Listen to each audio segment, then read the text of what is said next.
This call is now taking notes. This call is now being recorded. Second सत्र में आप लोगों का पुनः स्वागत है। हमारे बीच में श्रीमती वर्षा श्रीवास्तव उपाध्यक्ष समवाय फाउंडेशन उपस्थित हैं, उनका स्वागत है। हमारे बीच में कमलेश कुमार तिवारी जी उपस्थित हैं, समवाय फाउंडेशन के प्रमोटर हैं और हमारी इस सत्र की फैकल्टी, उनका स्वागत है। हमारे बीच में रीता गांधी जी उपस्थित हैं, सीनियर थेरेपिस्ट हैं, उनका स्वागत है। हमारे बीच में प्रतिमा राज जी उपस्थित हैं, समवाय फाउंडेशन के प्रमोटर हैं और हमारे इस सत्र की भी फैकल्टी रही हैं। तो हम लोग तो भी चर्चा कर रहे थे किडनी मेरिडियन पर, और चैप्टर 22 था वो हमारा ट्रीटाइज 7 का। अब हम लोग चर्चा करने जा रहे हैं कमलेश कुमार तिवारी जी के साथ। बीएचबी में हम लोग चैप्टर 9 है जो एंडोक्राइन सिस्टम है। 3 सिस्टम बहुत इंपॉर्टेंट है, टॉप के हैं। Number 1 nervous system, number 2 endocrine system, number 3 reproduction system. तो उसमें से एक सिस्टम एंडोक्राइन सिस्टम पर चर्चा आज करने के लिए तिवारी जी हैं। पुनः स्वागत, और मैं उनको हैंड ओवर कर रहा हूँ। शेयर तो करना नहीं मुझे? जी सर, मैं कर देता हूँ। अरविंद सर को प्रणाम और अपने सारे साथियों को प्रणाम। जैसा सर ने बोला कि हम लोग एंडोक्राइन सिस्टम पे कुछ चर्चा करेंगे, तो मैं थोड़ा स्क्रीन शेयर करता हूँ।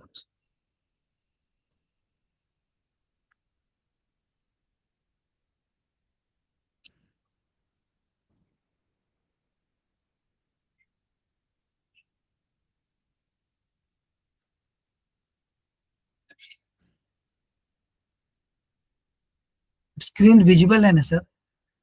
हाँ, विजुअल।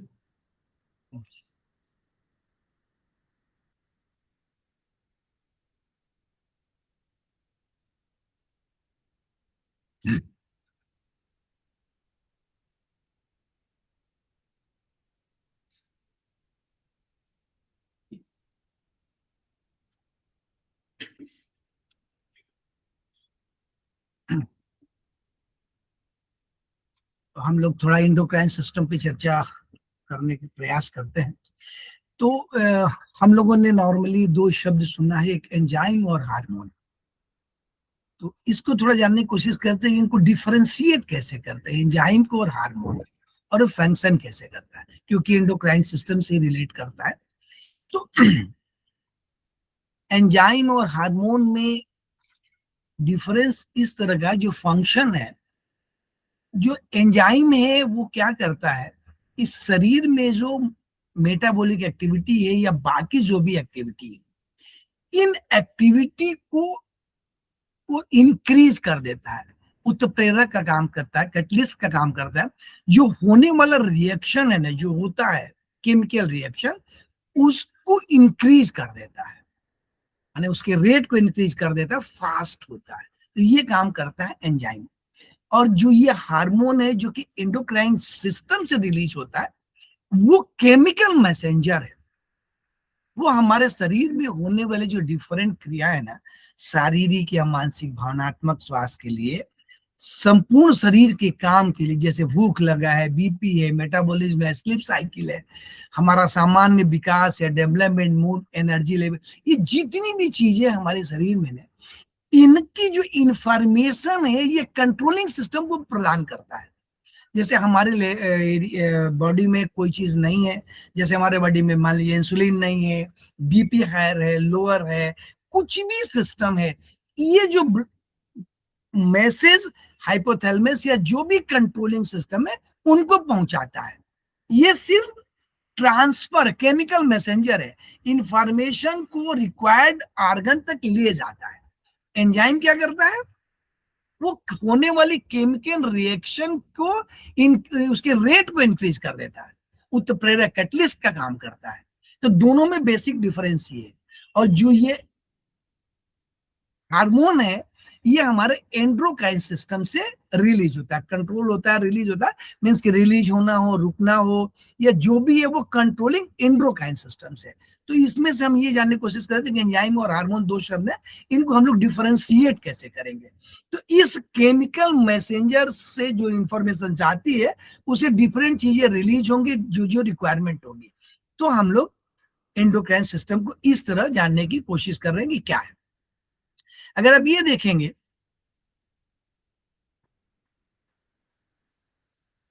कि हमारा जो शरीर है ना, ह्यूमन बॉडी इसकी बात करें, इसकी जो रेगुलेशन या कंट्रोल है ये मुख्य रूप से दो सिस्टम्स है। एक नर्वस सिस्टम है जो बॉडी को कंट्रोल करता है, डायरेक्टली मूवमेंट को, ये बहुत सारी चीजों को कंट्रोल करता है, ये नर्वस सिस्टम।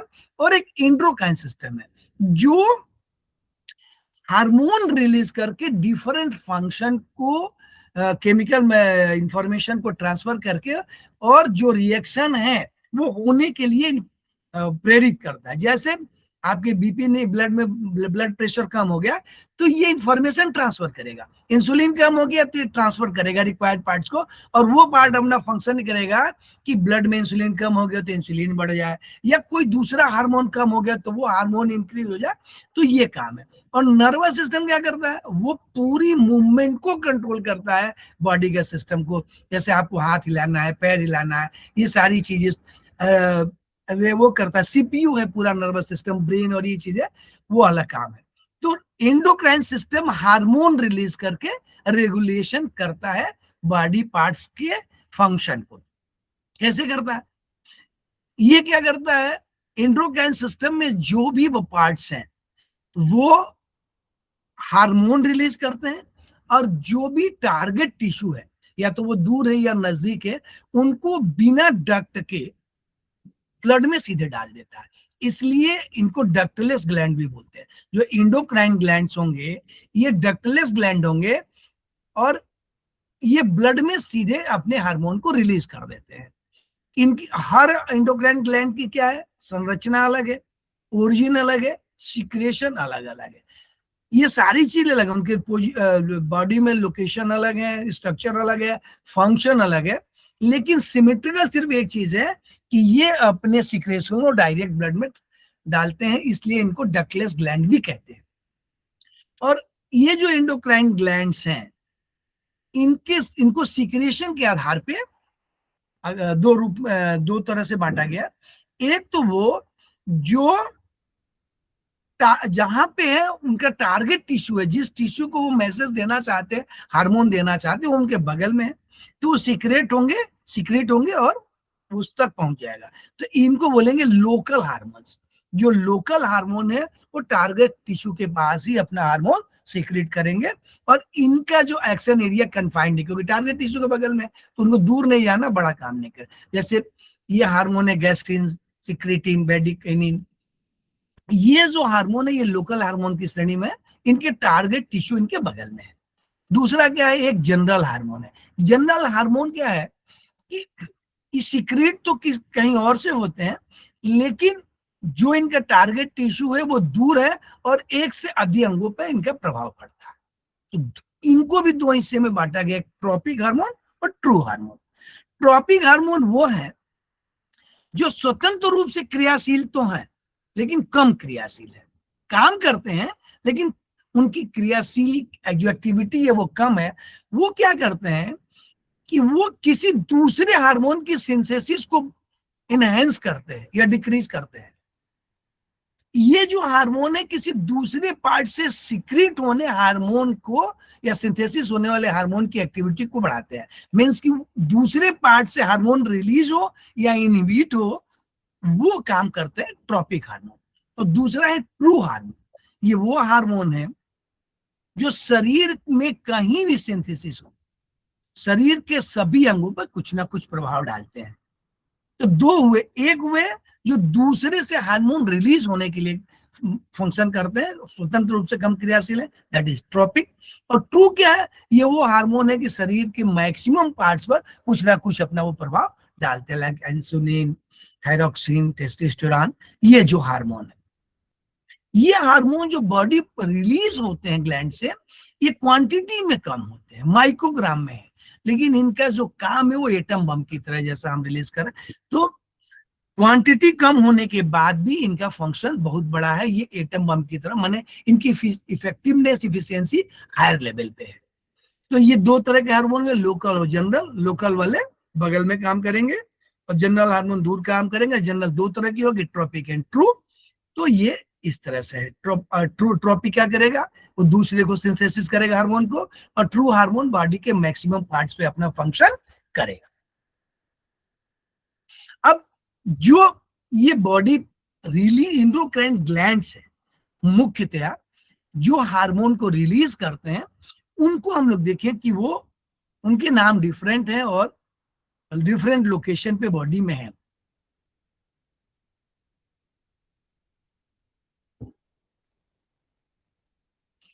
जैसे देखेंगे अगर ये बॉडी पार्ट्स है तो ये ब्रेन में अगर आप देखेंगे हेड में तो क्रेनियल कैविटी में एक पीनियल ग्लैंड यहाँ पे पाया जाता है, या हाइपोथैलेमस है, और हाइपोथैलेमस से जुड़ा हुआ पिट्यूटरी ग्लैंड है।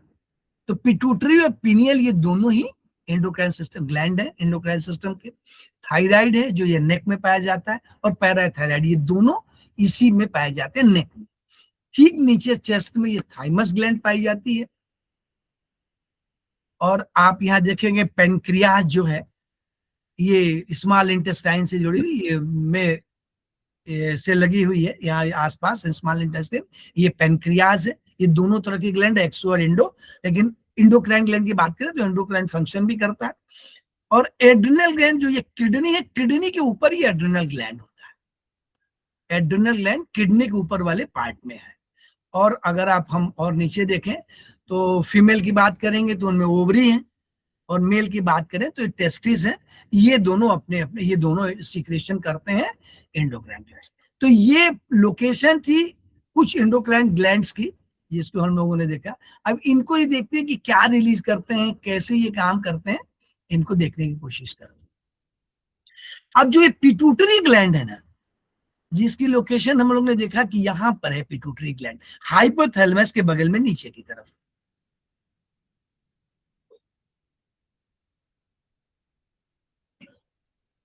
अगर आप किसी दूसरी पिक्चर में देखें, जैसे ये ब्रेन का एक पार्ट है, तो अब देखेंगे कि ये पिट्यूटरी ग्लैंड यहाँ पे है। हम लोगों ने वहां देखा ही था, ये ऊपर हाइपोथैलेमस है, ये थैलेमस है, ये बड़ा वाला, ये छोटा वाला पार्ट ये हाइपोथैलेमस है, और उससे जुड़ा हुआ ये पिट्यूटरी ग्लैंड है। एक अलग स्केच है कि पिट्यूटरी ग्लैंड किधर है, तो ये यहाँ पर है। ये सेरेबेलम है जो पीछे वाला हिस्सा सर के, लेकिन यहाँ पर ये पिट्यूटरी ग्लैंड हाइपोथैलेमस से नीचे जुड़ा हुआ है। ऊपर हाइपोथैलेमस और ये पिट्यूटरी ग्लैंड। ये एक हम लोग देख रहे थे दूसरी पिक्चर कि इसको पिट्यूटरी ग्लैंड और पीनियल ग्लैंड भी ऊपर हम लोग वहां देखे थे। आप देखेंगे तो ये देखिए इस हैंडल में ये पीनियल ग्लैंड थी, बैक हिस्से में ये पीनियल ग्लैंड थी, ये लोकेशन थी। तो ये इस हिस्से में पीनियल ग्लैंड है और यहाँ पे पिट्यूटरी है और ये हाइपोथैलेमस है और थैलेमस है। ये मुख्य रूप से हम लोग इस पिक्चर को इसलिए देख रहे हैं कि इन ग्लैंड्स की लोकेशन की बात कर रहे हैं। ये क्या करता है पीनियल, जो ये पीनियल ग्लैंड है, इसको भौतिक सुखों के लिए डिस्क्राइटेड जो एक फ्रेंच फिलोसोफर थे, इन्होंने इसको बोला है सीट ऑफ सोल। ये पीनियल ग्रंथि मस्तिष्क के मध्य में एक बहुत छोटी ग्रंथि है। ये क्या करती है, मेलाटोनिन नाम का हार्मोन रिलीज करती है पीनियल, अगर देखेंगे तो। और ये आपके शरीर में कोई दिन रात की नींद के पैटर्न और शारीरिक घड़ी को रेगुलेट करती है। तो ये पीनियल ग्लैंड का फंक्शन था, हम लोग देखे थे। बाकी हम लोग वापस शुरू करते हैं पिट्यूटरी से। पिट्यूटरी ग्लैंड जो है ये एक मेजर ग्लैंड है पहले हम लोग, और ये दो हिस्से में है। पिट्यूटरी को दो हिस्से में, एंटीरियर पिट्यूटरी और पोस्टीरियर पिट्यूटरी, दो हिस्से में इसको देखा जाएगा। और जो एंटीरियर पिट्यूटरी है जो हम लोग देखे थे, ये क्या करेगा, इससे जो हार्मोन रिलीज होते हैं एंटीरियर पिट्यूटरी से, जैसे ग्रोथ हार्मोन रिलीज होता है जीएच, प्रोलैक्टिन, एड्रेनोकार्टिक और ट्रोपिक हार्मोन रिलीज होता है ACTH, thyroid stimulating hormone TSH release होता है, फॉलिकल स्टिमुलेटिंग हार्मोन रिलीज होता है, मेलानोसाइट स्टिमुलेटिंग हार्मोन रिलीज होता है, ल्यूटिनाइजिंग हार्मोन होता है। जो देखिए ये स्टिमुलेटिंग हार्मोन है, मैंने ये थायराइड को स्टिमुलेट करते हैं। स्टिमुलेटिंग का मतलब है कि ये उस ग्लैंड को जाके भी स्टिमुलेट करेंगे, तो ये स्टिमुलेटिंग हार्मोन के नाम। तो जो एंटीरियर पिट्यूटरी है, ये इनसे ये 7 तरह के हार्मोन रिलीज होंगे, growth, prolactin, ACTH, adrenocorticotropic, thyroid stimulating, follicle stimulating, melanocyte stimulating और ल्यूटिनाइजिंग। और इसका जो पोस्टीरियर पोर्शन है, ये इससे रिलीज होगा एडीएच, एंटी डायबिटिक हार्मोन, और ऑक्सीटोसिन या वैसोप्रेसिन, ये होता है। दोनों के नाम अलग अलग है। अगर आप एंटी पिट्यूटरी को देखेंगे तो एडिनो हाइपोफाइसिस और न्यूरो हाइपोफाइसिस है। ये क्या है कि जो पोस्टीरियर पिट्यूटरी है ये हाइपोथैलेमस से डायरेक्ट जुड़ा हुआ, दो हिस्सा है, एंटीरियर पिट्यूटरी, पोस्टीरियर। तो पोस्टीरियर पिट्यूटरी हाइपोथैलेमस से नर्व्स के थ्रू जुड़ा हुआ है, इसलिए पोस्टीरियर पिट्यूटरी का है, इसका मैक्सिमम काम हाइपोथैलेमस करता है और ये स्टोर करता है पोस्टीरियर पिट्यूटरी में और फिर ये रिलीज करता है। तो ये नर्व सिस्टम से कंट्रोल होता है पोस्टीरियर पिट्यूटरी, और ये डायरेक्ट ये एंटीरियर पिट्यूटरी ये ब्लड सेल के ब्लड वेसल्स के थ्रू कंट्रोल होंगे, माने वेसल्स के थ्रू। तो ये है एंटीरियर और पोस्टीरियर पिट्यूटरी, तो ये रिलीज करेंगे ये हार्मोन। आगे हम लोग देखेंगे थोड़ा इनके फंक्शन को। ये थायराइड ग्लैंड हम लोग को देखा था गले में था, ये जो थायरॉक्सिन और थायरोकैल्सिटोनिन ये दो रिलीज करते हैं हार्मोन। पैराथायराइड वहीं पे थायराइड में ही ये पैराथ्रोमोन ये रिलीज करता है हार्मोन। और इसके बाद हम लोग देखेंगे आइसेट-ला फ्लैंगरहैंस पैनक्रियाज को बोलते हैं, इंसुलिन रिलीज करता है, ग्लूकागॉन रिलीज करता है, सोमैटोस्टैटिन रिलीज करता है, ये रिलीज करता है पैनक्रियाज। क्योंकि हम पहले ही बोले थे कि ये दोनों ही एक्सो और एंडोक्राइन ग्लैंड है, लेकिन यहाँ पे हम लोग एंडोक्राइन की तरह देखेंगे तो ये चीजें ये रिलीज करता है पैनक्रियाज। एड्रिनल ग्लैंड हम लोग देखे थे किडनी के ऊपर है, ये कार्टेक्स से बाहर वाला पोर्शन ग्लैंड का और मेडुला अंदर वाला पोर्शन, तो ये दोनों अलग अलग चीजें रिलीज करेंगे। एल्डियोस्टेरोन, कॉर्टिसोल, एड्रोजन ये रिलीज करेगा उस बाहर वाला पोर्शन कॉर्टेक्स, और मेडुला जो इनसाइड पार्ट है एड्रिनल ग्लैंड का वो इपिनेफ्रिन और नॉन एपिनेफ्रिन रिलीज करता है। और फॉलिकल सेलुलर जो ओवरी है एस्ट्रोजन और प्रोजेस्टेरोन ये रिलीज करता है। ओवरी जो है ये रिलीज करता है इन द फीमेल। और मेल में इंटरस्टिशियल सेल ऑफ लेडिक्स जो है जो सेमिनिफेरस ट्यूबल के में रहता है बाहर की तरफ, ये सेल ऑफ लेडिक्स ये टेस्टोस्टेरोन रिलीज करता है। मुख्य ये है, बाकी और भी हम लोग देखते हैं, जैसे ये प्लेसेंटा सेल है, ये HCG ह्यूमन कोरियोनिक गोनाडोट्रोपिन ये रिलीज करता है। तो ये मुख्य रिलीज करते हैं। बाकी कुछ ऐसे हार्मोन है जो एंडोक्राइन ग्लैंड से सीक्रेट नहीं होते हैं और जगह से सीक्रेट, माने मुख्य रूप से जो एंडोक्राइन ग्लैंड से होते हैं वो हम लोगों ने एक्सप्लेन किया। कुछ ऐसे होते हैं जो दूसरी जगह से भी रिलीज होते हैं। तो कहां से होते हैं? प्रोस्टाग्लैंडिन हार्मोन सर्वप्रथम प्रोस्टेट ग्लैंड से आइसोलेट किया गया, तब ज्ञात है कि अन्य अंगों से भी होता है। तो क्या है? Lungs, kidney, brain, heart, stomach, it is a smooth muscle dilator, ये डायलेटर है मसल्स का। तो ये रिलीज होता है इन पार्ट से। सीरोटोनिन RF5HT सीक्रेट होता है फ्रॉम थ्रोम्बोसाइट, हम लोग प्लेटलेट जिसके बोलते हैं thrombocyte, and many parts of digestive system. ये वास्को कंस्ट्रिक्टर है, माने कंस्ट्रिक्ट करता है। तो ये यहाँ से रिलीज होता है, डाइजेस्टिव सिस्टम से रिलीज होता है और थ्रोम्बोसाइट से होता है। किडनी नेफ्रॉन की एपिथेलियल लाइनिंग से तेल से ये 125D हाइड्रोक्सी कोलेस्क्लासिफेरोल 24 या 25DACC ये रिलीज होता है। मींस कि किडनी के नेफ्रॉन से भी रिलीज होता है ये हार्मोन। किडनी के जो वासा रेक्टा है स्थित, उससे इरिथ्रोपोएटिन हार्मोन रिलीज होता है। और रक्त में अल्फा 2 ग्लोबुलिन से एंजियोटेंसिन हार्मोन रिलीज होता है। तो एंडोक्राइन के अलावा भी कुछ पार्ट से कुछ अलग अलग हार्मोन रिलीज होते हैं। और जैसा हम लोगों ने पढ़ा था कि ये हार्मोन है एटम बम की जैसे ताकत रखते हैं। सीक्रेशन रेट अत्यंत इफिशिएंट एंड कंट्रोल होता है। इनका सीक्रेशन होना या न होना टारगेट ऑर्गन की टिश्यू या प्रोडक्ट का रक्त में स्तर, ब्लड लेवल में उसका क्या लेवल है, जो डिफाइन लेवल है उसे प्लस या माइनस है, उस बात पे डिपेंड करता है कि ये सिक्रेशन होना है या नहीं होना है। जैसे ब्लड लेवल में ब्लड शुगर का लेवल बढ़ता है तो पैनक्रियाज से इंसुलिन सीक्रेट होगा, और ब्लड ग्लूकोज का लेवल बढ़ जाएगा या घट जाएगा, जो भी होगा, ग्लूकोज लेवल सामान्य होने पे इंसुलिन का सिक्रेशन मिनिमम हो जाता है। मतलब शुगर बढ़ने पर इंसुलिन ज्यादा सीक्रेट होगा और इंसुलिन ब्लड ग्लूकोज का लेवल कम हो गया तो मिनिमम हो जाएगा। इट मीन्स कि ब्लड में इंसुलिन की अवेलेबिलिटी मतलब परसेंटेज कितना होना चाहिए, अगर उससे कम है शुगर या उससे ज्यादा है, तो इस बात पे निर्भर करता है सिक्रेशन कि ब्लड का ब्लड शुगर लेवल क्या है। बड़ा है तो इंसुलिन ज्यादा चाहिए और कम है तो इंसुलिन कम चाहिए। तो ये ब्लड में शुगर की मात्रा की उपलब्धता ये तय करती है कि सिक्रेशन इंसुलिन का होगा कि नहीं होगा, या कम होगा या ज्यादा होगा।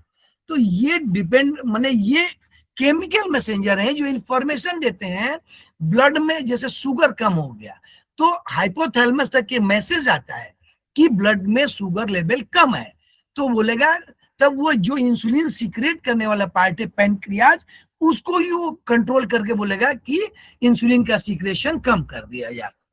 तो ये काम होगा। कैसे होगा,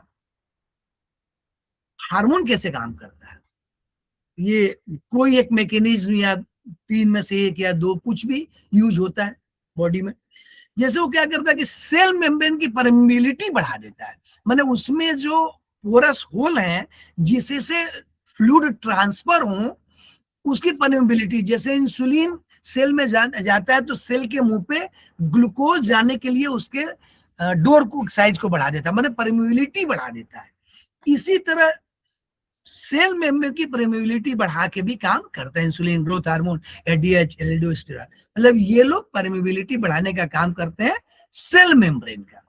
दूसरा क्या है, जो हार्मोन इंट्रासेलुलर एंजाइम सिस्टम को एक्टिवेट कर देता है। जो एंजाइम सिस्टम है इंट्रासेलुलर माने सेल के अंदर, उस सिस्टम को एक्टिवेट करके सेल की मेटाबॉलिक एक्टिविटी बढ़ा देता है।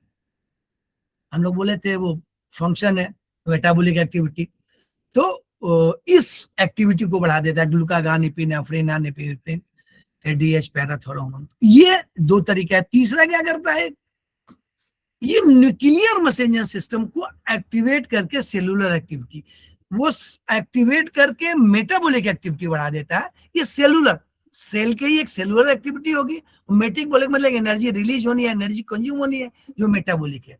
तो ये तीन तरीके हैं, या तो सेलुलर एक्टिविटी को बढ़ाना है, या एंजाइम सिस्टम को एक्टिवेट करना है, या सेल परमेबिलिटी को बढ़ाना है या कम करना है। तो ये जो हार्मोन है, ये तीनों में से एक, दो या तीन, कोई एक, दो, तीन कितना भी फंक्शन यूज करके हार्मोन अपना काम करता है। सेल मेम्ब्रेन की परमेबिलिटी बढ़ाएगा, एंजाइम सिस्टम को एक्टिवेट करेगा, या सेलुलर एक्टिविटी को इंक्रीज करेगा। तो ये तीनों तरीके हैं, कोई भी तरीका या कोई दो तरीका या कुछ भी यूज करके ये हार्मोन अपना काम करता है।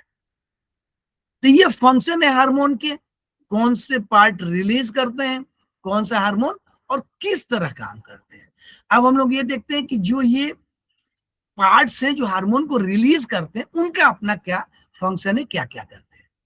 तो अगर हम लोग पीनियल बॉडी की बात करें, हम लोग अभी देखे थे ब्रेन में, तो ये कहाँ पे है, ब्रेन में हम लोग देखे थे सेरेब्रल कॉर्टेक्स के नीचे कार्पस कोलोजियम के पोस्टीरियर एंड में एक स्टैक द्वारा लगी हुई है।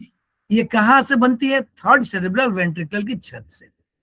इसमें नर्व फाइबर है, परंतु वो पीनियल बॉडी में उतरते नहीं, जुड़ी हुई है स्टैक डंटल से, लेकिन वो पीनियल बॉडी में नर्व फाइबर नहीं।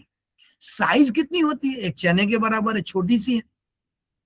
ये पुबर्टी तक तो सक्रिय रहती है और उसके बाद ये इसकी सक्रियता कम हो जाती है। ये क्या करती है, इसकी जो विशेष कोशिकाएं हैं क्या रिलीज करती हैं, मेलाटोनिन। ये मेलाटोनिन नामक एक तत्व सिंथेसिस करती हैं, लेकिन ये जो मेलाटोनिन है ये स्किन के कलर के लिए रिस्पॉन्सिबल नहीं है। इसका संश्लेषण सूर्य की रोशनी में कम हो जाता है और अंधेरे में अधिक हो जाता है जब आदमी सोता है, सोने जाता है। क्योंकि देखिए पिनियल बॉडी, हम लोगों ने पीछे अभी एक चर्चा की थी कि क्या करता है, टाइम वॉच, जो समय है बॉडी के लिए उसको ये कंट्रोल करती है, देखती, कंट्रोलिंग में रहती है। और ये पीछे अगर आप हम देखेंगे, ये देखिए क्या करती है, शरीर को दिन रात की नींद के पैटर्न और आंतरिक शारीरिक घड़ी के लय को शारीरिक घड़ी को नियंत्रित करती है। मीन्स कि आपको कितने बजे सोना है, नींद का पैटर्न क्या होगा, इसके लिए इसका फंक्शन है पिनियल ग्लैंड का। लेकिन ये जो मेलाटोनिन है ये बॉडी के कलर के लिए रिस्पॉन्सिबल नहीं है, और इसको सीट ऑफ सोल कहा गया है। भौतिक सुखों की ये वो है। तो जब आप सोएंगे अंधेरे में, ये कह रहा है कि सूर्य की रोशनी में इसका संश्लेषण कम होता है, और जब अंधेरा हो जाएगा तो संश्लेषण ज्यादा होगा। मीन्स कि नींद के लिए इसकी भी एक भूमिका है, आप कह सकते हैं, माने कंट्रोल करने के लिए जो शारीरिक घड़ी है। इसमें एक इंपॉर्टेंट ये है कि जब आप सोए रहेंगे, सर ने कभी एक दो बार शेयर किया था कि जैसे ज्ञानी मुनि लोग हैं, वो लोग जंगल में या जहां कम सूर्य की रोशनी है वहां पर योग विद्या या अपने इस तरह का कार्य करते हैं, जो बड़ा गुरु वाला काम है और अपने को डेवलप करने के लिए इस आध्यात्मिक फील्ड में। तो ये पीनियल ग्लैंड आध्यात्मिक सुखों के लिए इंपॉर्टेंट है, क्योंकि जब सन की रोशनी नहीं आएगी तो ये रिलीज करेगा मेलाटोनिन, और वो इजी करेगा बॉडी को। इसलिए अगर आप सन की रोशनी में हैं तो ये नींद नहीं आने देगा, आपको रिलैक्स नहीं होने देगा, और जब आप ये अंधेरे में हैं तो ये इफेक्टिवनेस ज्यादा होगा। योग विद्या में इसे सहस्त्रार यौगिक चक्र कहा गया है, जिसके माध्यम से मानव का ब्रह्मांड से सीधा संबंध है। मीन्स की सीट ऑफ सोल कोई कह रहा है डिस्क्रेट्स जो है, और भौतिक सुखों के लिए दूसरे ग्लैंड की हम बात करेंगे, आध्यात्मिक सुखों के लिए ये पीनियल ग्लैंड जिम्मेदार है, ऐसा कहा जा सकता है। थाइमस ग्लैंड की बात करते हैं। थाइमस हम लोग देखे थे कि चेस्ट में सामने है, अगर आप फिर से ध्यान से देखें,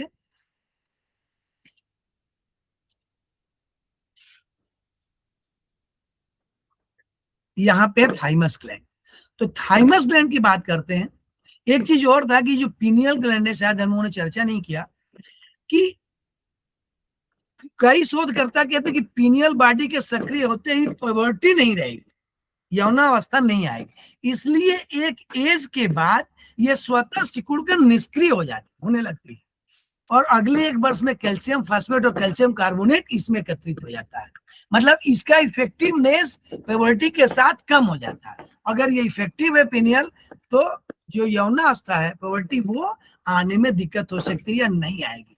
तो जो लोग इसको बाद में अगर इस पे काम कर पाएंगे, जो योगी लोग, तो वो लोग इन चीजों से थोड़ा डिफरेंट होके वो योग में जा सकते हैं। इसलिए इसको वो लोग इस पे काम करते हैं, क्योंकि प्यूबर्टी नहीं आती है, ये कहीं कहीं पे ये कहा जा रहा है।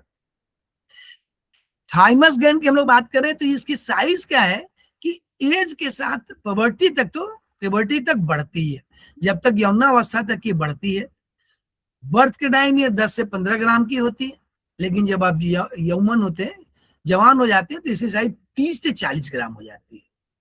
और जब ये प्यूबर्टी सेट हो गई कि आप हो गए, आपकी वो यौनावस्था आ गई, तो इसकी साइज धीरे धीरे कम होती है, और 5 से 7 वर्षों में अगले 5-7 वर्षों में यह मात्र फैट से भरा हुआ टिश्यू रह जाता है 8 से 10 ग्राम में। तो ये हमको लगता है सर, इसको हम लोग कभी धाई माँ भी बोलते थे कि वो हेल्प करती है यंग में। तो ये थाइमस ग्लैंड की भूमिका यही है कि प्यूबर्टी तक ये इफेक्टिव है, और धीरे धीरे इसका ये फैट में कन्वर्ट हो जाता है, और से 10 ग्राम की हो जाती है। ये है क्या इसमें, इसको और जानना है। जो भ्रूणावस्था में थर्ड फेरेंजियल पाउच में से पाचन तंत्र विकसित होता है, ये उससे विकसित होती है, फेरेंजियल पाउच से। और थेरेक्स में एंटीरियो सुपीरियर मीडियास्टीज में ट्रेकिया के दोनों है। ये यहाँ पर तो दिखा था कि लोकेशन इसकी क्या है। यहाँ पर एक इंपॉर्टेंट जो सबसे चीज है थाइमस ग्लैंड का, कि ये लिम्फोसाइट यूटेराइन लाइफ में ही बोन मैरो से निकल के, बोन से निकल के जो लिम्फोसाइट है वो थाइमस ग्लैंड में चला जाता है। यही कह रहा है कि इसमें एक चीज सबसे इंपॉर्टेंट है कि भ्रूणावस्था में बोन मैरो तो लिम्फोसाइट बनाने वाली कोशिकाएं थाइमस ग्लैंड में चली जाती है और टी लिम्फोसाइट का गुण ग्रहण कर सेंसिटाइज होकर बोन मैरो और लिम्फ नोड में सेटल होकर टी लिम्फोसाइट जीवन पर्यंत बनाती रहती है। लीवर से जाती है वो बी लिम्फोसाइट है। ये दो जगह जाती है, एक लीवर में और थाइमस ग्लैंड में। तो जो थाइमस ग्लैंड में जाती है उससे कौन से गुण वाले मिलते हैं? टी लिम्फोसाइट वाले। और ये सेलुलर इम्यूनिटी पे एंटीबॉडी बनाते हैं, कोई एंटीजन आता है। तो ये यूटेराइन लाइफ में ही, माने भ्रूणावस्था में ही, पेट में ही, देखिए सबसे इंपॉर्टेंट है, बोन मैरो तो ये चले जाते हैं जो लिम्फोसाइट है वो थाइमस ग्लैंड। तो थाइमस ग्लैंड की बहुत बड़ी भूमिका है टी लिम्फोसाइट बनाने के लिए, और ये सेलुलर इम्यूनिटी में काम करता है और ये वापस जाके बोन मैरो में रहता है और जब भी जरूरत होती है ये एंटीबॉडी पूरी लाइफ बनाता है। तो थाइमस ग्लैंड से टी लिम्फोसाइट और लीवर से बी लिम्फोसाइट ये बनते हैं। तो लीवर में भी जाता है और यहाँ भी जाता है। तो इसका एक काम ये है, इसमें ये कहा गया है कि इसमें हार्मोन संश्लेषण करने की क्षमता नहीं है, फिर भी यौनावस्था के पूरे इसको शरीर से निकाल देने से गोनाड्स पूरे डेवलप मैच्योर नहीं हो पाएंगे तथा अस्थियों में कैल्शियम फास्फेट का प्रॉपर डिपॉजिट नहीं होगा। तो अगर ये थाइमस ग्लैंड किसी वजह से शुरू में प्रॉब्लम क्रिएट कर देगा तो आपके गोनाड्स डेवलप नहीं होंगे, फिर एक दिक्कत हो जाएगी प्यूबर्टी की, और अस्थियों में कैल्शियम फास्फेट नहीं होगा। तो ये थाइमस ग्लैंड है मुख्य रूप से ये एक तो ये एंटीबॉडी बनाती है और शुरू में ये गोनाड्स को डेवलप करती है, और बोन्स के लिए बहुत इंपॉर्टेंट है ये, शुरू में कैल्शियम फास्फेट डिपॉजिट नहीं होंगे। तो ये काम थाइमस ग्लैंड का रहता है और एक एज के बाद इसका कम हो जाता है, क्योंकि अब हम लोगों ने पढ़ा था कि एक एज के बाद ये आप देखेंगे कि ये प्यूबर्टी के बाद 5-7 साल में ये 8 से 10 ग्राम का एक फैट रह जाता है, तो अपना इसका फंक्शन खत्म। मतलब आपको यंग होने तक ये बहुत फंक्शन करेगी और उसके बाद धीरे धीरे इसका फंक्शन कम हो जाएगा। इसीलिए यूटेराइन लाइफ में ही ये टी लिम्फोसाइट में जो बोन मैरो से निकलेंगे नोड लिम्फोसाइट्स वो टी लिम्फोसाइट में कन्वर्ट हो गए, पूरी लाइफ आपको सपोर्ट देंगे सेलुलर इम्यूनिटी के लिए। एक ह्यूमरल एक सेलुलर है, तो सेलुलर इम्यूनिटी में टी लिम्फोसाइट काम करेगा, ये यहां से काम। हम लोग बात करें हाइपोथैलेमस क्या करता है। हम लोगों ने यह देखा था, ये हाइपोथैलेमस की लोकेशन, अगर आप उसी ब्रेन को फिर से देखें तो ये लोकेशन था हाइपोथैलेमस का, और यहीं पे ये पिट्यूटरी ग्लैंड, तो ये हाइपोथैलेमस है। ये बहुत महत्वपूर्ण भूमिका निभाता है हमारे शरीर में, कंट्रोलर है पूरे चीजों का।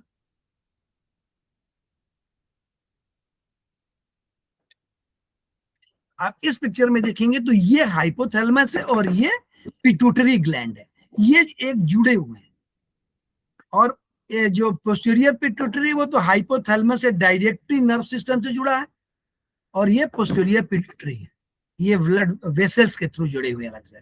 तो ये है हाइपोथैलेमस। तो हाइपोथैलेमस और पोस्टीरियर पिट्यूटरी ग्लैंड का बहुत रिश्ता है। ये कंट्रोलिंग जो पिट्यूटरी ग्लैंड का पूरा कंट्रोलिंग हाइपोथैलेमस के पास है, और पिट्यूटरी ग्लैंड को पहले मास्टर ग्लैंड कहा जाता था, लेकिन इसकी कंट्रोलिंग हाइपोथैलेमस के पास है। तो यह हम लोग पढ़ रहे हैं, पहले ये कहा जाता था कि पिट्यूटरी ग्लैंड ही मास्टर कंट्रोलर है, लेकिन ये माना सिद्ध हो गया कि पिट्यूटरी ग्लैंड की एक्टिविटी को कौन कंट्रोल करता है? That is hypothalamus.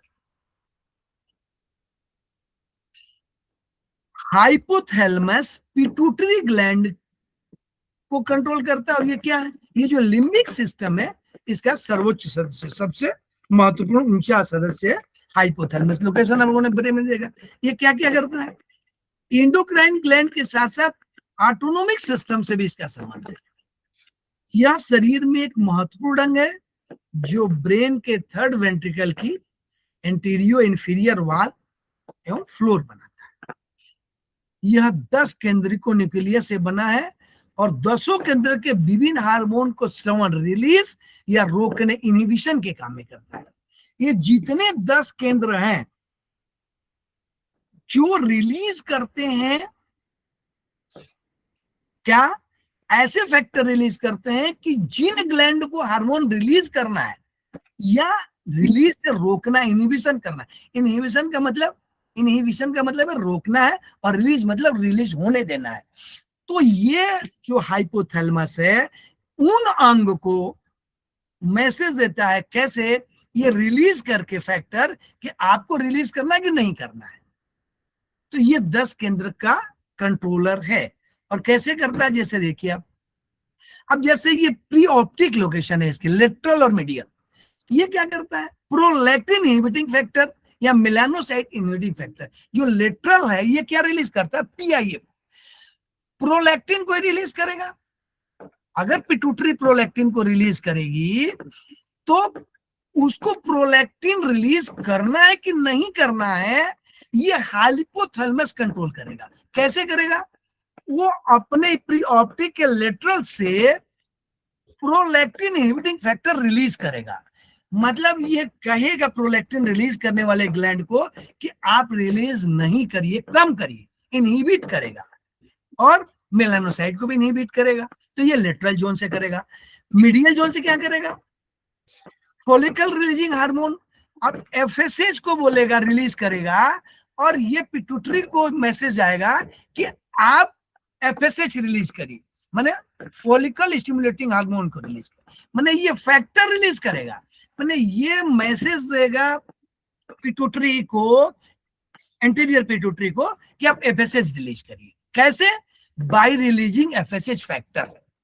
FSH releasing factor release करके, अब क्या है कि ब्लड में मान लीजिए एफएसएच कम है या ज्यादा है, तो ये मैसेज आएगा ब्रेन हाइपोथैलेमस को कि हमारे पास एफएसएच कम है। तो अगर एफएसएच कम है तो प्री ऑप्टिक के मीडियल से एफएसएच रिलीजिंग फैक्टर रिलीज होगा, एंटीरियर पिट्यूटरी को जाएगा और बोलेगा कि आप एफएसएच रिलीज करिए। तो वो एफएसएच रिलीज करेगा, एफएसएच रिलीज करेगा एंटीरियर पिट्यूटरी, लेकिन रिलीज करने के लिए मैसेज कौन देगा? हाइपोथैलेमस प्री ऑप्टिक के मीडियल जोन से। कैसे देगा? एफएसएच रिलीजिंग फैक्टर रिलीज करेगा। और अगर उसको रोकना है कि नहीं एफएसएच नहीं चाहिए ब्लड में या जहां पे चाहिए, तो उसको रिलीज रोकने के लिए इनहिबिटिंग फैक्टर रिलीज करेगा। रिलीज कौन करेगा? Anterior pituitary. मान लीजिए एफएसएच रिलीज करेगा एंटीरियर पिट्यूटरी, लेकिन वो रिलीज कब करेगा? वो रिलीज करेगा जब ब्लड में एफएसएच कम है, तो उसको चाहिए ब्लड में, तो हाइपोथैलेमस को मैसेज आएगा कि ब्लड में एफएसएच कम है। अगर ब्लड में एफएसएच कम है तो हाइपोथैलेमस प्री ऑप्टिक जोन के मीडियल जोन से एफएसएच रिलीजिंग फैक्टर रिलीज करेगा। मतलब वो ये फैक्टर जाके एंटीरियर पिट्यूटरी को बोलेगा कि आप एफएसएच रिलीज करिए। मतलब सारी कंट्रोलिंग किसके पास है? हाइपोथैलेमस के पास है। तो ये उसके सारे हैं, जैसे मीडियल करेगा, इसी तरह एलएच रिलीज करेगा, सुप्राऑप्टिक जो है एडीएच रिलीज करने के, माने ये रिलीज, जैसे देखिए ये क्या करे एडीएच, यहाँ रिलीजिंग फैक्टर नहीं, एडीएच पे ध्यान से देखिएगा, ये एडीएच रिलीज कर रहा है।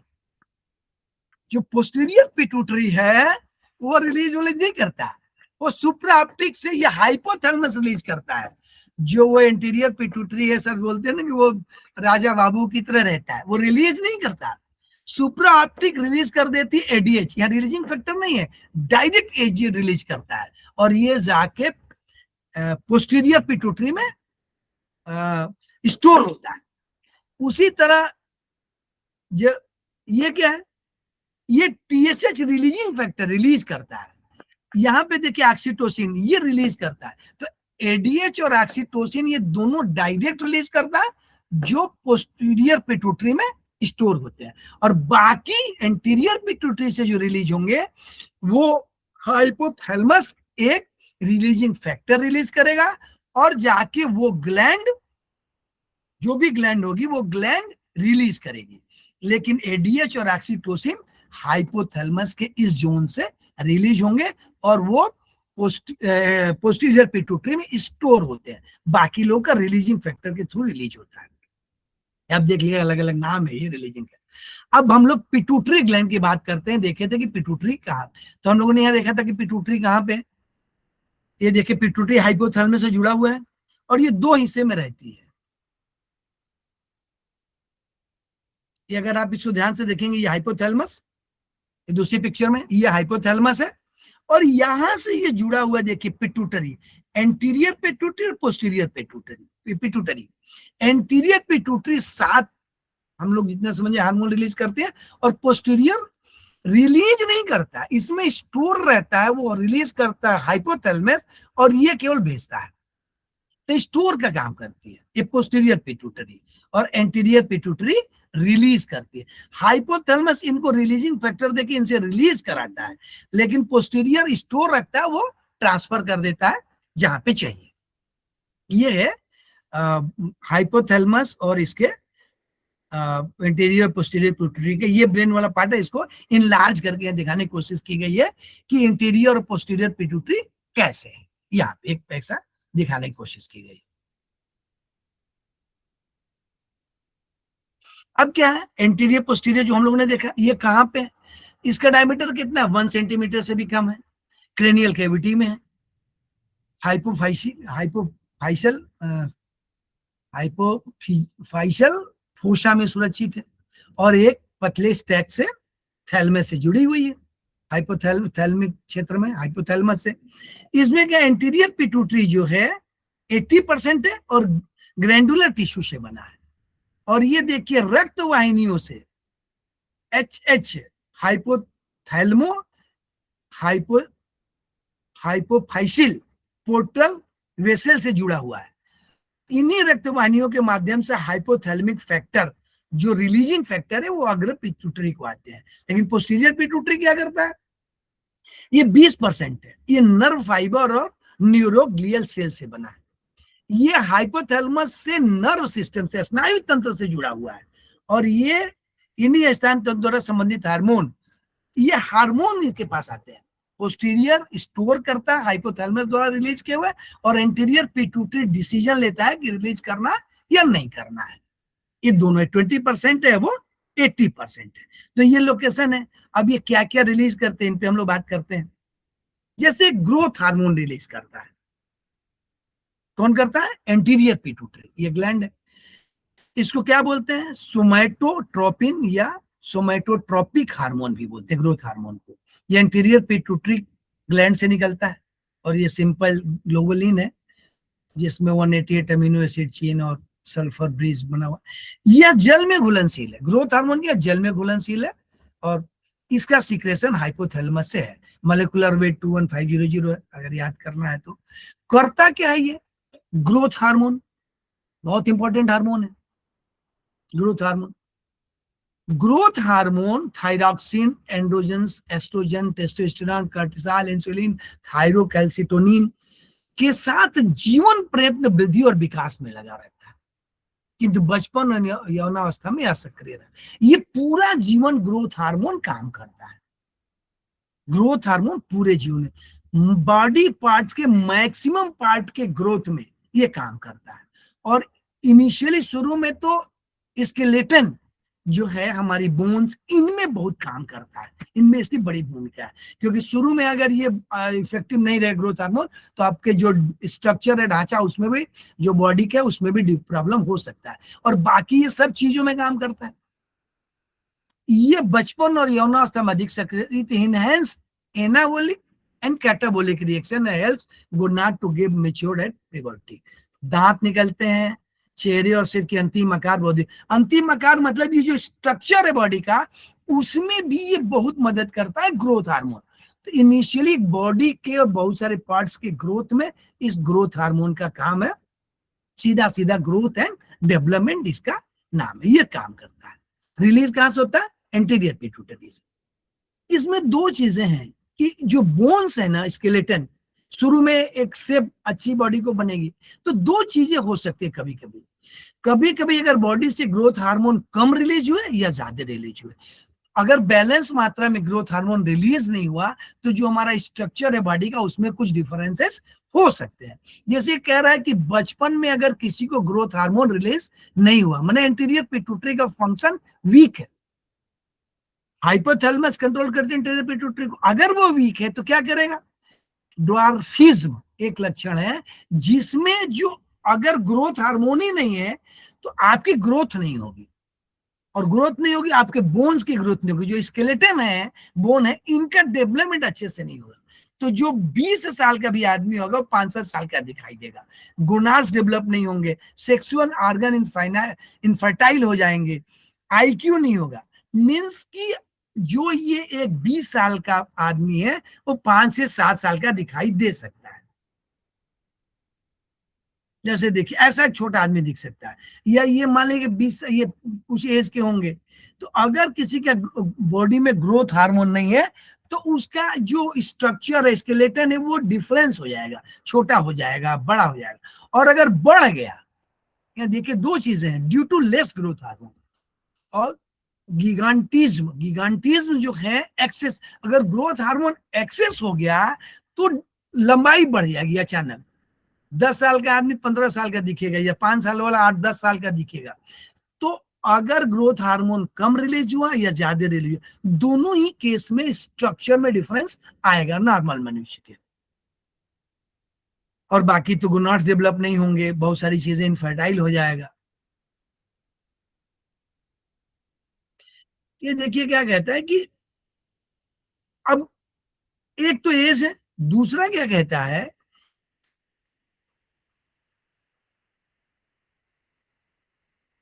अगर ग्रोथ हार्मोन सक्रिय ज्यादा हो गया, इसकी जो डिफिशियंसी है, यूटेनिक प्रोबर्टी और ये सब चीजें नहीं दिखाई देंगी। अगर ये सक्रिय हो गया, मैंने हाइपर हो गया, मैंने ग्रोथ हार्मोन ज्यादा रिलीज हुआ, तो उसमें क्या होगा, गिगांटिज्म हो जाएगा। उसमें क्या होगा, child's bones become longer and thicker than normal, लंबा और मोटा हो जाएगा, becomes like a giant, premature eruption of permanent teeth and gonads, sexual organs develop abnormality huge and person have sexual precocity of procreation।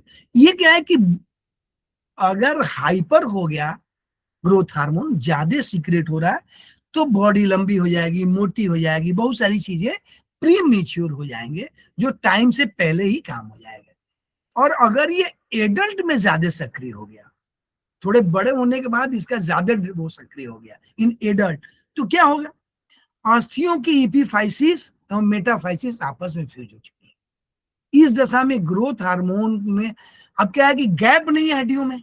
अगर adult को ज्यादा growth hormone मिलने लगा तो अब ये हड्डियों को जो फ्यूज होना है वो तो फ्यूज हो चुकी है, एज के बाद रिमॉडलिंग होनी है 21 साल के बाद। अगर वो नहीं होगा तो ये ग्रोथ हार्मोन क्या करेगा, हड्डियों को डिफॉर्म कर देगा।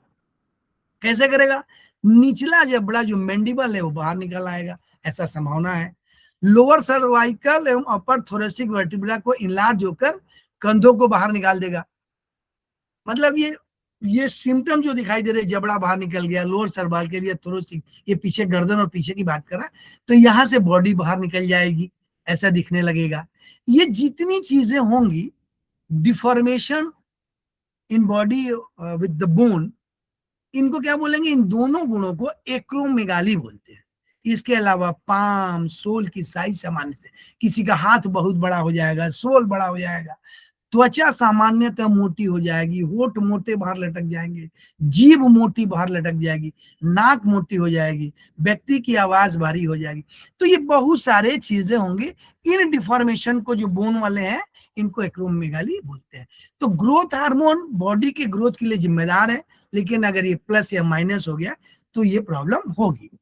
गिगांटिज्म और ड्वार्फिज्म, ये दोनों ही हो गया, एक तो बहुत डेवलप हो जाएगा गिगांटिज्म, और ड्वार्फिज्म जो वो क्या होगा, वो कम हो जाएगी, छोटी हो जाएगी। अगला एक हार्मोन होगा प्रोलैक्टिन। ये क्या करता है, ल्यूटोट्रोपिक, लैक्टोजेनिक या मेमोट्रोफिन तथा लैक्टोजिन हार्मोन, इसके बहुत सारे नाम है, लैक्टोजिन हार्मोन भी। ये हार्मोन वही एंटीरियर पिट्यूटरी के ग्लैंड से एसिडोफिलिक सेल से स्रावित होता है।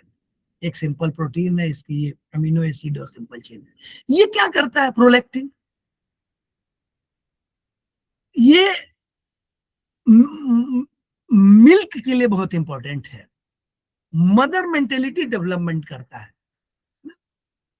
मेमोट्रोपिन देखना ना, लैक्टोजेन हार्मोन माने मिल्क जो फीडिंग है उसमें इसकी एक भूमिका है। पुरुषों में प्यूबर्टी में ये हार्मोन एलएच ल्यूटिनाइजिंग हार्मोन में सेल ऑफ लेडिक्स की वर्क इफिशियंसी बढ़ाता है, एक्टिविटी बढ़ाता है, माने प्यूबर्टी आने के लिए इसकी भूमिका बहुत है। एलएच की एक्टिविटी बढ़ाता है, और एलएच क्या करता है, ल्यूटिनाइजिंग हार्मोन, ये सेल ऑफ लेडिक्स की एफिशिएंसी बढ़ाता है, जो टेस्टोस्टेरोन सीक्रेट करता है सेल ऑफ लेडिक्स से, तो ये इसमें काम करता है। और महिलाओं में क्या करता है, प्रेगनेंसी में मदरहुड मेंटेलिटी को डेवलप करता है। महिला को क्या है कि वो मदरहुड जो मेंटेलिटी है, मातृत्व की जो भावनाएं हैं उसको डेवलप करता है। और डिलीवरी के बाद क्या करता है, मिल्क सिंथेसिस, जो मेमोरी है, ये ग्लैंड्स हैं, जो इन ग्लैंडुलर टिश्यू है, यहां से ब्लड, ये मिल्क जो फीडिंग कराती है उसमें इनकी बड़ी भूमिका है प्रोलैक्टिन की। तो ये दो भूमिका है, एलएच की एक्टिविटी बढ़ाता है जो टेस्टोस्टेरोन सीक्रेट करेगा सेल ऑफ लेडिक्स से, और मदरहुड और मिल्क के लिए ये जिम्मेदार है ये हार्मोन प्रोलैक्टिन। आगे हम लोग बात करेंगे ल्यूटिनाइजिंग एलएच हार्मोन, ल्यूटोट्रोपिन या गोनाडोट्रोपिन कहते हैं इसको, एंटीरियर पिट्यूटरी से रिलीज होगा, बेसोफिलिक सेल से, इसका ये ग्लोबुलर प्रोटीन है जिसका अणुभार 26000 है। ये क्या करता है एलएच, एलएच अभी हम लोग पढ़े थे कि जो इसके पहले वाला क्या करता है, ये हम लोगों ने पढ़े थे कि ये एलएच की एक्टिविटी को बढ़ाता है। एलएच क्या करता है, ल्यूटिनाइजिंग हार्मोन हम लोग अभी ज्यादा, ये क्या करता है कि जो सेमिनिफरस ट्यूबल है टेस्टिस में, सेमिनिफरस ट्यूबल से जर्म सेल्स बनते हैं, स्पर्म बनते हैं, सेमिनिफरस ट्यूबल से ये जर्म सेल बनते हैं, उनके ग्रोथ को प्रमोट करता है, माने सेमिनिफरस ट्यूबल को प्रमोट करता है टेस्टिस में, और सेल ऑफ लेडिक्स से टेस्टोस्टेरोन हार्मोन स्रावित कराता है। अगर अभी देखेंगे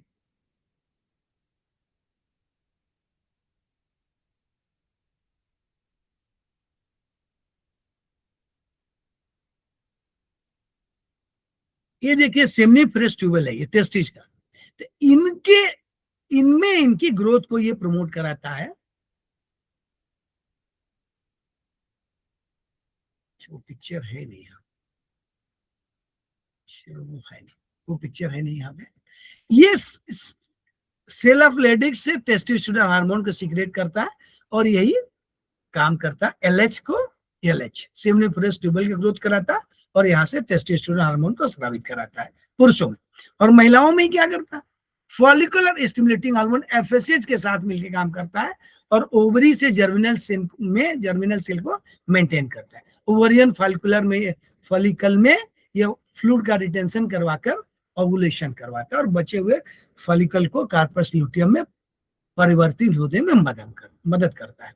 इसकी कमी से एनोवुलर मेंस्ट्रुअल साइकिल होती है और महिलाएं गर्भ धारण करने में अक्षम होती है। माने एफएसएच या एलएच दोनों ही इंपॉर्टेंट है।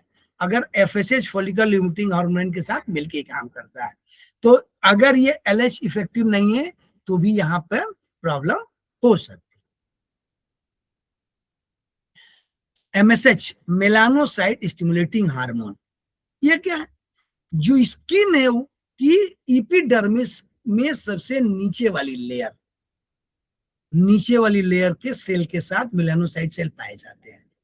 यही सेल एक पिगमेंट सिंथेसिस करते हैं जो त्वचा को गहरा रंग देते हैं। इसे मेलानोसाइट को स्टिमुलेट करने एंटीरियर पिट्यूटरी एमएसएच लिबरेट करते हैं।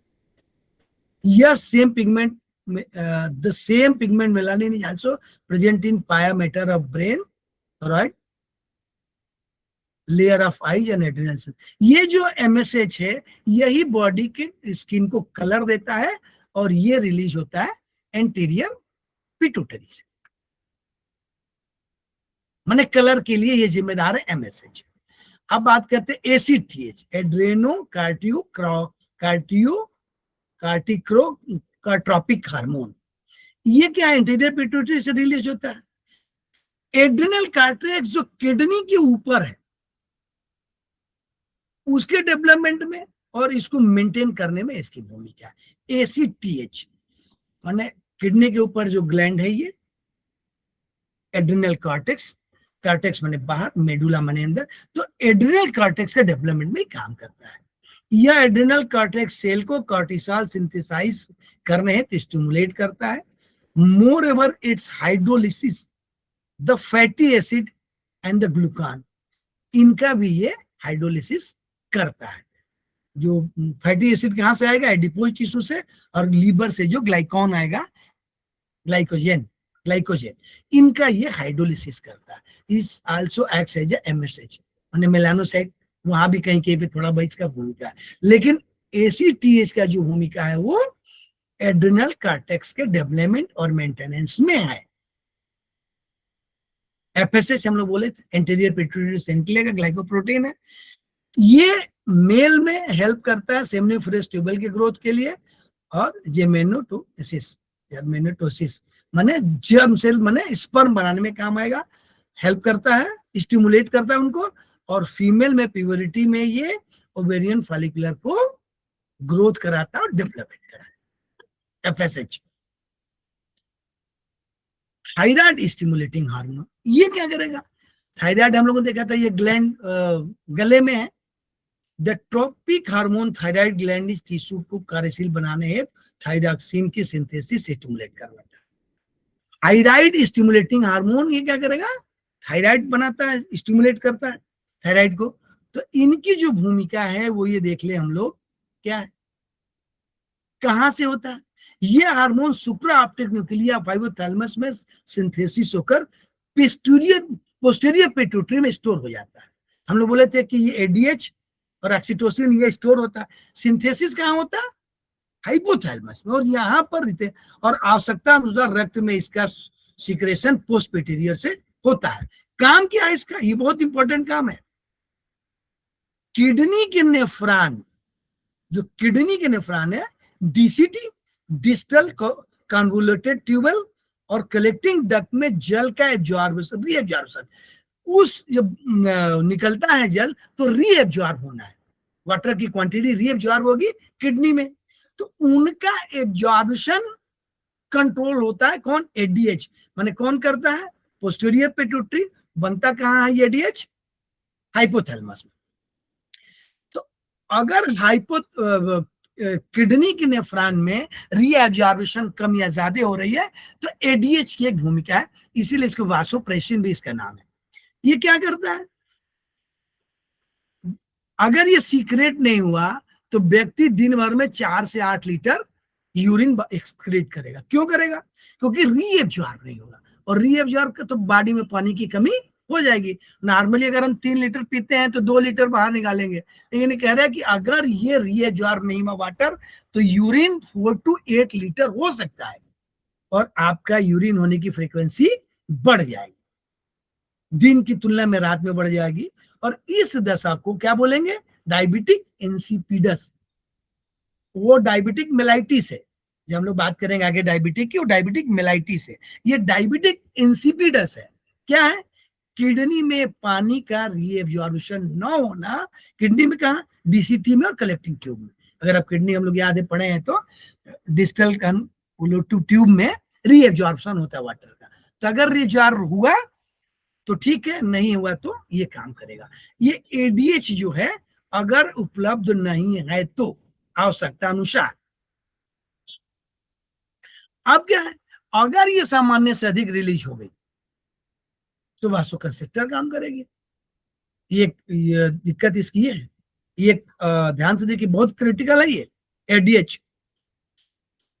जो कॉरोनरी है उनको कंस्ट्रिक्ट कर देगा, उनकी डायमीटर को कम कर देगा, जिसकी वजह से हार्ट वेसल में कॉरोनरी कंस्ट्रिक्शन हो जाता है। इसीलिए एडीएच को एज ए वास्को कंस्ट्रिक्टर उपयोग नहीं करते हैं। माने एडीएच की अधिक मात्रा खतरनाक है, हार्ट वेसल में कॉरोनरी कंस्ट्रिक्शन करा देगा, जो कॉरोनरी आर्टरीज है उनका जो क्रॉस सेक्शन का डायमीटर है वो कंस्ट्रिक्ट हो जाएगा, कम हो जाएगा, ये प्रॉब्लम क्रिएट करेगा। इसलिए एडीएच बहुत इंपॉर्टेंट है हार्ट के लिए भी। हम लोग बोलेंगे अरे यार वो कहाँ से है, तो डायमीटर कम होना, कंस्ट्रिक्ट होना भी डिपेंड करता है एडीएच पर। और अगर कम हो गई तो यूरिन ज्यादा निकलेगा, रीअब्जॉर्प्शन नहीं होगा, ज्यादा हो गया तो हार्ट में, कॉर्नरी में, हार्ट वेसल्स के कॉर्नरी आर्टरीज में कंस्ट्रिक्शन हो जाएगा। ये इधर के हाइपोथैलेमस से बनता है लेकिन स्टोर होता है पोस्टीरियर पिट्यूटरी में। अब हम लोग बात करेंगे ऑक्सीटोसिन। ये क्या, ये हार्मोन का जो संश्लेषण है ये कहाँ होता है, हाइपोथैलेमस के पैरावेंट्रिकुलर न्यूक्लियाई द्वारा की जाती है। ये दोनों ही हाइपोथैलेमस बनाता है और स्टोर करता है। माने वो जो पोस्टीरियर पिट्यूटरी है वो काम कम करती है, स्टोर करके रिलीज कर देती है, जहां जरूरत होगी वहां रिलीज करे। इसका प्रभाव कैसे है, एडीएच है, जैसे ऊपर हम लोग पढ़े हैं अब एडीएच को, एंटी डाययूरेटिक हार्मोन अभी पढ़े थे, वो रीअब्जॉर्प्शन और उसमें कुछ वैसा भी प्रभाव है। दूसरा क्या है, गर्भाशय में इसका क्या है, इंटरकोर्स के दौरान जो है, जो वजाइना उसके जो पेशीज हैं उनको लिगामेंट में रिलैक्स कर देता है, माने जो स्ट्रेस स्ट्रेन है वो कम कर देता है। और क्या करता है, इंटरकोर्स के दौरान इसमें एक वेव जनरेट करता है ताकि जो स्पर्म है वो सक करके अपने जहां पर उनको पहुंचना वहां पे पहुंचे, तो मूवमेंट भी कराता है ऑक्सीटोसिन। और तीसरा क्या है, मेंसेज के केस में गर्भाशय में तरंग पैदा करके, ये गर्भावस्था नहीं है, गर्भाशय है, गर्भाशय में तरंग पैदा करके इंडोमेट्रियल टिश्यूज जो निकालता है बाहर, जो मेंस के टाइम बाहर निकलता है ये टिश्यू जो ब्लड के फॉर्म में दिखता है, उनको निकालने में भी मदद करता है। एक तो स्पर्म को इनसाइड ले जाने में मदद करता है, रिलैक्स करता है बाकी पेशियों को, स्ट्रेस स्ट्रेन नहीं करता है। और दूसरा, एक तो इनसाइड ले जाने की जरूरत पे काम करता है, नहीं तो बाहर निकालने में भी ये मदद करता है गर्भाशय में, यूट्रस में। ये यहाँ पर उनको एंडोमेट्रियल जो टिश्यूज हैं जिनको निकलना है 3-4 दिन बाद, उनको वो निकालने में भी मदद करता है ये ऑक्सीटोसिन। अब ये कह रहा है कि हाइपर पिट्यूटरी, अगर पिट्यूटरी ग्लैंड हाइपर हो गई, एक्सेस हो गई, तो अलग अलग इफेक्ट होंगे। जैसे हम लोग ग्रोथ हार्मोन पढ़े थे, गिगांटिज्म हो जाएगा, माने बॉडी डिफरेंट हो जाएगी, और एक्रोमेगाली हो जाएगी, माने डिसेप हो जाएगी, जबड़ा कहीं हो जाएगा, नाक मोटी हो जाएगी, भद्दी हो जाएगी, डिफरेंट चीजें हो जाएंगी। ग्रोथ हार्मोन एक्सेस हो गए तो क्या होगा, feature of suggesting diabetic mellitus, मैंने डायबिटिक एलाइटिस के भी सिम्टम आ सकते हैं अगर ग्रोथ हार्मोन ज्यादा काम किया तो। डायबिटिक डाइबोजेनिक हार्मोन है, डायबिटोजेनिक हार्मोन है, माने ग्रोथ हार्मोन को हम लोग इनडायरेक्टली ये भी कह सकते हैं कि अगर ये एक्सेस हो गई तो डायबिटिक होने की तरफ भी जा सकता है, ऐसा फीचर दिखाई दे सकता है। हाइड्रोट्रोपिक हार्मोन क्या है, hypothyroid, increase of BMR, basic metabolic rate, sweating, ये सारी चीजें थाइरोइड में। लैक्टोजेनिक हार्मोन हम लोग जो ने बोला था, तो क्या होगा, एक्सेसिव लैक्टेशन होगा, लेडीज को बहुत दिक्कत होगी, एक्सेसिव निकलेगा milk. Gonadotropic hormone, occasional modification in sex function generally depressed eventually, तो ये गोनाडोट्रोपिक हार्मोन अगर ज्यादा हो गया, हाइपर होने में, पिट्यूटरी अगर हाइपर हो गई तो ये भी प्रॉब्लम, जो उसे रिलीज हो रहा है ये प्रॉब्लम आएगी। हाइपो हो गया मैंने कम हो गया तो एसीटीएस निकलेगा, तो पिगमेंटेशन कम हो जाएगा, सेक्सुअल फंक्शन कम हो जाएगा, डिसअपियरेंस ऑफ बॉडी हेयर। अगर शरीर में बाल कम हो गए तो एसीटीएच ही कम हो, ऐसा हो सकता है, ऐसा ही कह रहा है। लैक्टोजेनिक, मिल्क कम हो जाएगा, एब्सेंट लैक्टेशन हो जाएगा। ये एक केस है कि जब वो बढ़ जाएगा तो चीजें बढ़ जाएंगी। जब ये हार्मोन कम हो जाएंगे, हाइपो माने कम, हाइपर माने ज्यादा, तो उनके अलग अलग एक सिम्टम दिखाई देंगे। तो ये अलग अलग सिम्टम है। अगर लैक्टोजेनिक हार्मोन जो हम लोग बात किए थे पीछे, वो तो एब्सेंट ऑफ लैक्टेशन, फीड ही नहीं करा पाएगी, लेडीज को दिक्कत होगी, मैंने मिल्क ही नहीं मिलेगा। गोनाडोट्रोपिक हार्मोन क्या है, मेनोहारिया, एमोरिया, क्या बोलेंगे, नोरिया एंड स्टेरिलिटी, डिमीज टेस्टिकुलर फंक्शन, टेस्टिस के फंक्शन में दिक्कत है गोनाड्स की वजह से, ग्रोथ हार्मोन, इन्फेंटीज चिल्ड्रन में ड्वार्फिज्म, वही माने बड़े हो जाएंगे बॉडी या छोटे हो जाएंगे, जाइंट हो जाएंगे या छोटे हो जाएंगे, दोनों ही केस में। ग्रोथ हार्मोन कम हो गया तो एकदम छोटा सा बच्चा दिखने लगेगा, ग्रोथ ही नहीं होगा। एडल्ट में भी दिक्कत होगी। तो ये दिक्कतें हैं ग्रोथ पीरियड की प्रॉब्लम है, वो पीरियड की प्रॉब्लम होती है गोनाडोट्रोपिक में। एमेनेरिया जो है वो पीरियड ना होना है। एमेनेरिया, गोनाडोट्रोपिक तो गुनाड वही है, टेस्टिज और महिलाओं में पीरियड की प्रॉब्लम वहां पढ़े हमने।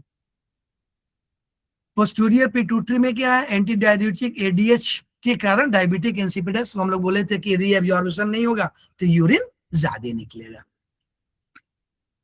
तो आज यहीं तक रखते हैं सर, करीब करीब 50% हो गया है। नहीं नहीं ठीक है, कोई बात नहीं। कुल 3 है, 3 क्लासेस हैं कुल। 3 है इसमें, तो करीब ये 45% प्लस हो गया। हाँ आगे नहीं, आगे बढ़ा है, आगे आगे काफी है। हाँ नहीं इसमें है ये लिस्ट, अभी तो बहुत है ना अभी तो, लेकिन अभी काफी हो गया है। वो पिट्यूटरी ग्लैंड हो गई है, तो पिट्यूटरी के बाद हम लोग को ये थायराइड पे चलना है। तो बढ़िया बढ़िया।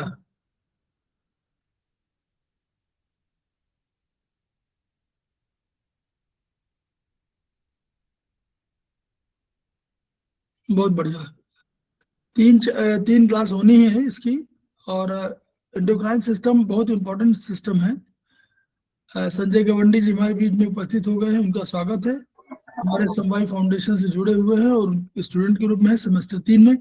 गरिमा जी ज्वाइन कर चुकी हैं, उनका भी स्वागत है, वो हमारे समवाय फाउंडेशन की प्रमोटर हैं। तो हम लोग जो है देखिए, इसमें 3 चैप्टर होने हैं, 3 क्लासेस होनी हैं। और ये चैप्टर बहुत इंपॉर्टेंट चैप्टर है। समझ लीजिए चैप्टर 11 जो है नर्वस सिस्टम, उससे कम इंपॉर्टेंट नहीं है। और कॉम्प्लिकेटेड, वो बहुत कॉम्प्लिकेटेड है, लेकिन ये भी कम कॉम्प्लिकेटेड नहीं है। सारी चीजों को समझना कि इस हार्मोन के अधिक होने से क्या होगा, इस हार्मोन के कम होने से क्या होगा।